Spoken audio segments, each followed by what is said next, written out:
Early life, philosophy of early life. Early life সম্পর্কে কি কি জানতে চাইবো?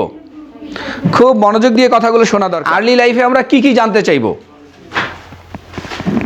প্রথম জানতে চাইবো মা বাবার কাছে, আচ্ছা বলুন তো, এই বাবুটা আপনাদের পেটে আসার আগে, এই বাবুটা গর্ভে আসার আগে, 1 বছর 2 বছর আগে আপনাদের কোনো শারীরিক বা মানসিক আঘাত আছে কিনা, বা বড় ধরনের কোনো আপনাদের দীর্ঘদিন ওষুধ খেয়েছেন এরকম ইতিহাস আছে কিনা?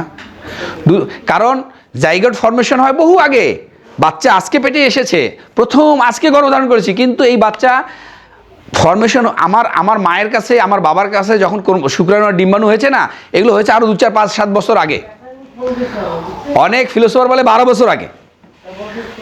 আমি জানতে চাইবো শারীরিক কোনো আঘাতের ইতিহাস আছে কিনা, মানসিক কোনো আঘাতের ইতিহাস আছে কিনা, ঔষধজনিত কোনো আঘাতের ইতিহাস আছে কিনা, এই 3টা জিনিস জানতে চাইবো। এরপরে জানতে চাইবো, আচ্ছা বলুন তো, আপনাদের বিয়ের পরে প্রথম বাচ্চা কতদিন বয়সে পেটে এসেছে? কেউ বলবে 6 মাস পরে, কেউ বলবে 9 মাস পরে, কেউ 1 বছর, কারো 5 বছর, কারো 7 বছর, কারো 10 বছর। কেউ বলবে আচ্ছা কি বলবেন ডাক্তারবাবু, আপনি তো এমন কথায় হাত দিয়েছেন, আসলে তো আমার কোনো বাবুই নেই, এটা আমি কিনে নিয়েছি। এই কারণে আমাকে জানতে হবে যে আপনার বিয়ের পরে বলে না এটা তোমার প্রথম বাচ্চা না, এটা আমার 4 নম্বর বাচ্চা, এর আগে আরও 3টে আছে। ঠিক আছে 3টে আছে, বিয়ের পর প্রথম বাচ্চা কতদিন বয়সে, কতদিন পর আপনার পেটে এসেছে? সে তো 3 বছর পরে। আচ্ছা 3 বছর পরে, এই 3 বছর আপনার বাচ্চা হয়নি কেন? হয়নি না আপনি নেননি?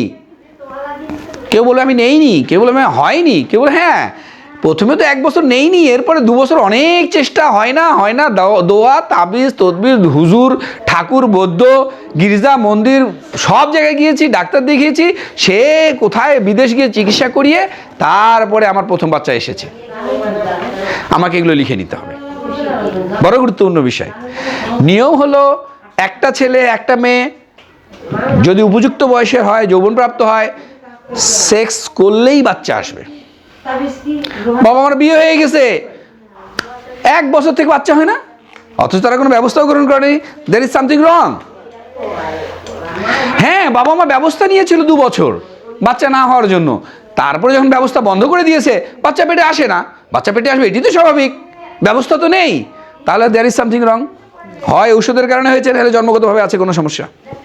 আমাকে এটা জেনে নিতে হবে, ঠিক আছে? এরপরে আমাকে জানতে হবে, এটা আর্লি লাইফ সম্পর্কে বলছি। আর্লি লাইফ হচ্ছে পেট থেকে বের হয়নি এখনো, আর্লি লাইফ পেট থেকে বের হয়নি। আর্লি লাইফে আরেকটু অংশ আছে 2 মাস বয়স পর্যন্ত।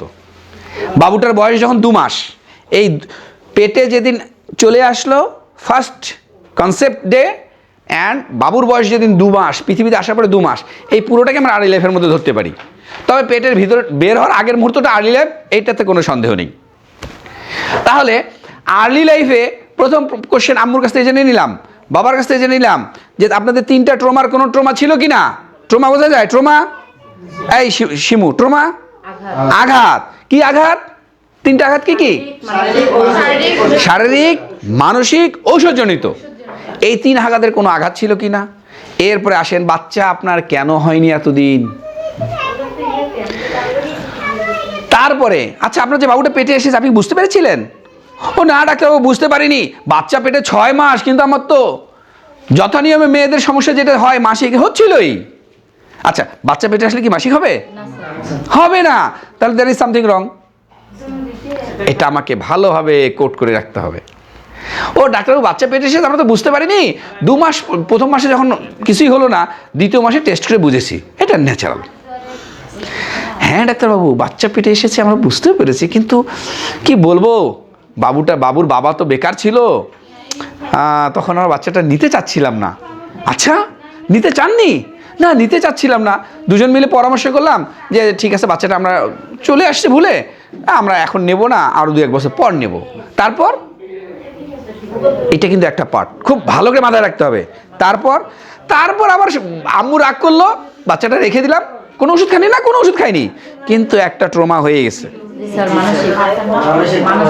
ঠিক আছে, একটা মানসিক ট্রমা হয়ে গেছে বাচ্চার উপরে, কিন্তু অলরেডি বাচ্চা একটা আঘাত পেয়ে গেল। আবার কি, হ্যাঁ সিদ্ধান্ত নিয়েছি, ঔষধ খেয়েছি, ওই যে লজ্জাবতী গাছের শিকড় খেয়েছি, আনারস খেয়েছি, তারপরে পেঁপে খেয়েছি, তারপর হোমিও ওষুধ খেয়েছি, কবিরাজে খেয়েছি, কিন্তু বাবুটা নষ্টই হলো না, ও আসবেই দুনিয়াতে বাবু, কি করবো ডাক্তারবাবু, নিয়ে নিলাম। তাহলে তার মেন্টাল আঘাত, কি বলে এটাকে, মেডিসিনাল আঘাত হয়ে গেল। খুব গুরুত্বপূর্ণ বিষয়, কিন্তু প্রত্যেকটা বিষয়কে আমাদেরকে আলাদা আলাদা করে দেখতে হবে, গুলায় ফেললে চলবে না। কিন্তু একজন বলল বাচ্চা পেটে এসেছিল, না নেওয়া চিন্তা করেছিলাম, কিন্তু পরে আবার নিয়ে নিয়েছি, ভাবলাম যে তাহলে তো নিয়েছি, কোনো সমস্যা নেই। না, সমস্যা আছে তো, মেন্টাল ট্রমা হয়ে গেছে এখানে।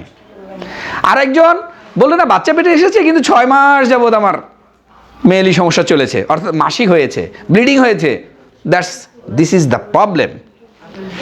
আরেকজন বললো কি বাচ্চাও পেটে এসেছিল, ঔষধও খেয়েছিলাম, কিন্তু বাবুটা তো ছাড়বেই না, দুনিয়াতে আসবে পাঠান পালোয়ান, ও চলেই এসেছে, এটাও সমস্যা। তাহলে যেই বাচ্চাটা ঔষধ খাওয়ার নষ্ট করার চেষ্টা করার পরেও পৃথিবীতে এসেছে, বড় ভয়ঙ্কর ইতিহাস নিয়ে আসবে। বি কেয়ারফুল, ভয়ঙ্কর ইতিহাস, খুবই সাবধান।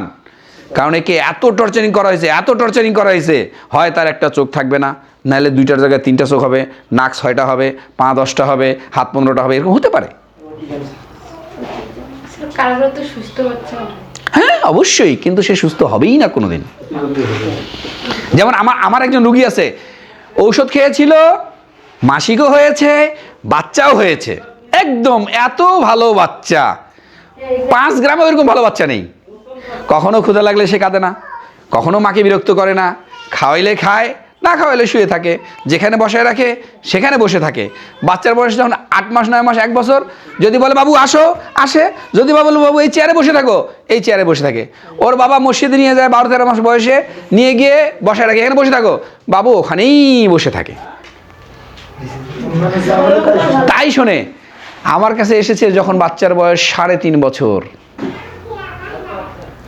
কোনো সমস্যা নেই, শুধু সমস্যা একটা, বাবুটা পায়খানা করে না। দেখেন কত ভালো বাচ্চা, এই ভালো বাচ্চা আল্লাহ হেফাজত করুক, এখন তো ছোট, বড় হলে যে কি হবে, ভয়ঙ্কর ভালো বাচ্চা, এটা ভয়ঙ্কর নয়, ভয়ঙ্কর খারাপ বাচ্চা। ভয়ঙ্কর আমার স্যার বলেন, শ্যামল কুমার দাস স্যার বলেন, এটা ভয়ঙ্কর ভালো বাচ্চা নয়, এটা তো ভয়ঙ্কর অস্বাভাবিক বাচ্চা, খারাপ বাচ্চা।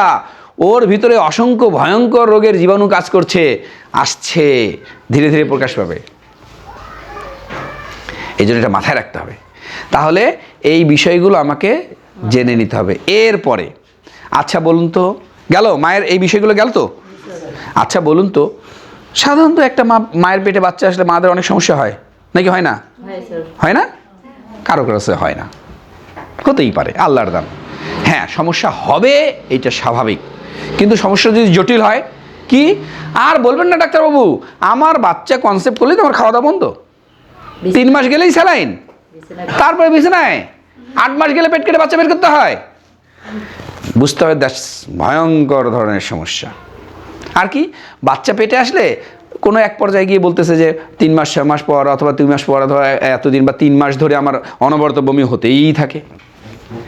আবার বাচ্চা পেটে আসছে কি হয়, বলে আর বলবেন না, বাচ্চার বয়স যখন 6 মাস, আর আমি উঠে বসতে পারি, আমার কোমর 3-4টা বাঁশ দিয়ে বেঁধে দিলেও আমি উঠে দাঁড়াতে পারি না, এত ব্যথা, শুয়েই থাকি যতদিন বাবুটা না হয়। আবার কোনো মা বলবে যে আমার বাবুটা যখন পেটে এসেছিল, আস্তে আস্তে আমার পা ফুলতে হতে এইরকম মোটা হয়ে গেছে। কেউ আমার বাচ্চা যখন পেটে ছিল প্রচুর গ্যাস হতো, কিছুই খেতে পারতাম না, গন্ধ লাগতো, এমনকি বাবুর বাবাকেও গন্ধ লাগতো, আলাদা বিছানায় থাকতাম আমি।